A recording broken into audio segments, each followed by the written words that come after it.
Welcome to this daily PBJ devotional. Read Genesis 28, Esther 4, and Psalms 10 through 13 today. This devotional is about Esther 4. When Mordecai heard of all that had happened, he tore his clothes, put on sackcloth and ashes, and went out into the middle of the city, wailing loudly and bitterly. But he went only as far as the king's gate, because the law prohibited anyone wearing sackcloth from entering that gate. In every province to which the king's command and edict came, there was great mourning among the Jews. They fasted, wept, and lamented, and many lay in sackcloth and ashes. When Esther's maidens and eunuchs came and told her about Mordecai, the queen was overcome with distress.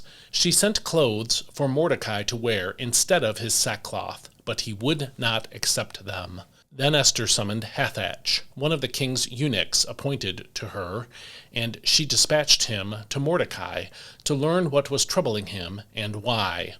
So Hathach went out to Mordecai in the city square in front of the king's gate, and Mordecai told him all that had happened to him, including the exact amount of money that Haman had promised to pay into the royal treasury in order to destroy the Jews.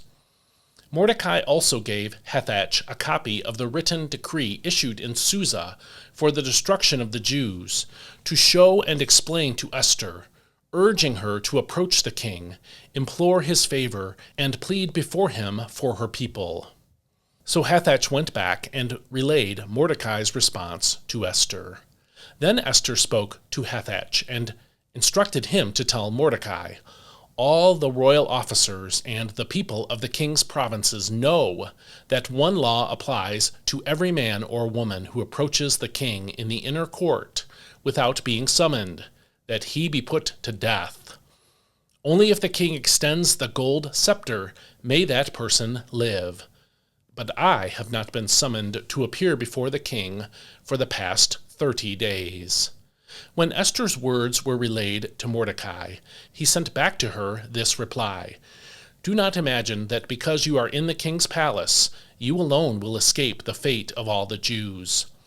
For if you remain silent at this time, relief and deliverance for the Jews will arise from another place. But you and your father's house will perish. And who knows if perhaps you have come to the kingdom for such a time as this."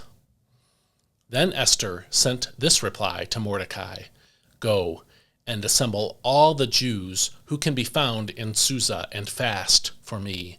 Do not eat or drink for 3 days, night or day, and I and my maidens will fast as you do. After that, I will go to the king, even though it is against the law, and if I perish, I perish." So Mordecai went and did all that Esther had instructed him. This is God's word. The book of Esther shows up early in our English Bibles in terms of the order of books, arriving before the book of Psalms. But the events recorded in the book of Esther happened late, historically speaking, in the timeline of Old Testament events. The setting for this book is Persia, according to chapter 1, verses 1 and 2. Remember that, because of their unfaithfulness to God, the southern kingdom of Judah had been conquered by Nebuchadnezzar, king of Babylon. God's people were carried away to live in Babylon under Babylonian rule. But after decades of Babylonian rule, the Persians came and conquered the Babylonians, and Jews were then subject to the Persians. So, as I just said, the setting for this book of Esther is Persia. That's because God's people were still living in exile away from the land of Judah. Esther, for whom this book of the Bible is named, was an orphan on the edge of adulthood at the beginning of this book. Because she was an orphan, she was raised by her cousin Mordecai, according to Esther 2:7 and Esther 3:15. Mordecai and Esther, then, were Jews living in the pagan land of Persia. When Xerxes, king of Persia, went looking for a new queen, he chose Esther, and she became his wife. All of these events were recorded for us in Esther chapters 1 and 2, which we read in the past few days if you are following the daily Bible reading schedule. In chapter 3, Xerxes, king of Persia, elevated a man named Haman to a powerful place in the kingdom. Haman, though, hated Mordecai and convinced King Xerxes to exterminate all the Jewish people because of his hatred of Mordecai. Now here in chapter 4, Mordecai learned of this threat to their lives, and he acted in a way that got Queen Esther's attention in the royal palace. That's verses 1 through 6 here in chapter 4.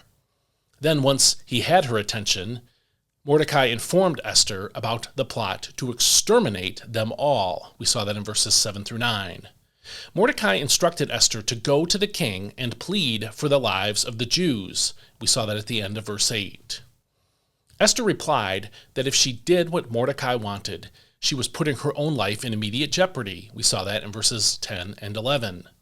Mordecai responded that she was going to lose her life anyway if Haman's plot against the Jews was carried out.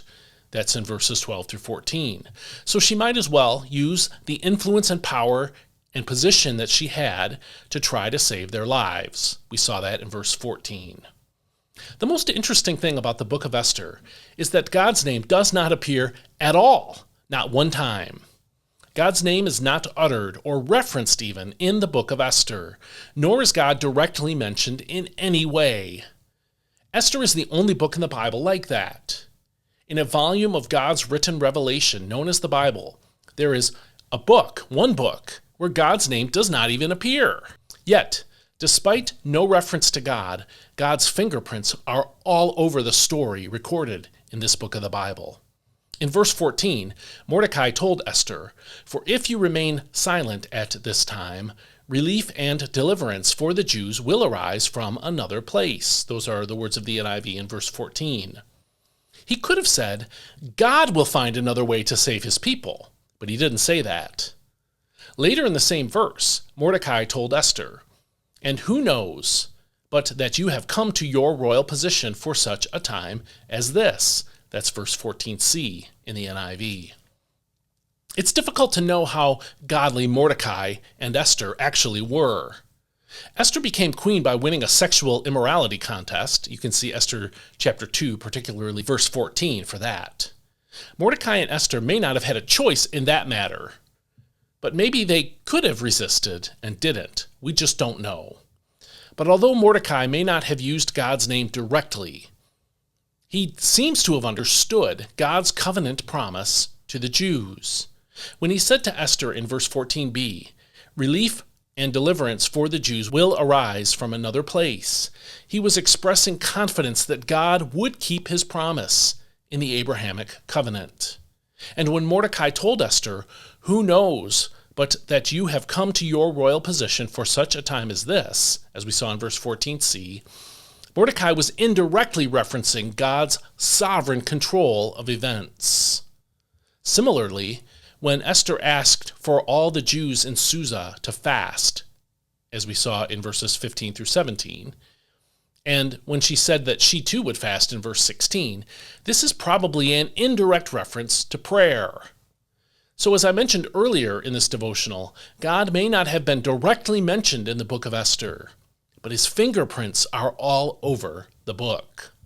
That's because God is sovereign over everything. Xerxes was a powerful king with the ability to control many things, but God is the King of kings, and he can control everything, including a pagan king who does not even know him. He can use the free choices of people like Xerxes, Haman, Esther, and Mordecai to work his will and create an incredible story in the process of working his will.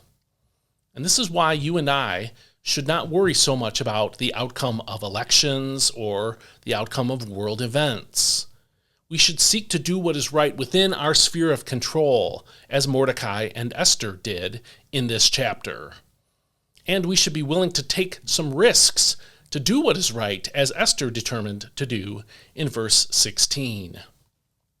But like Mordecai and Esther, we should believe that God is in control and that he will accomplish his plan. We should pray for the outcomes we think are right and to act in righteous ways. But through it all, we need to remind ourselves and each other that God is working so we should trust him.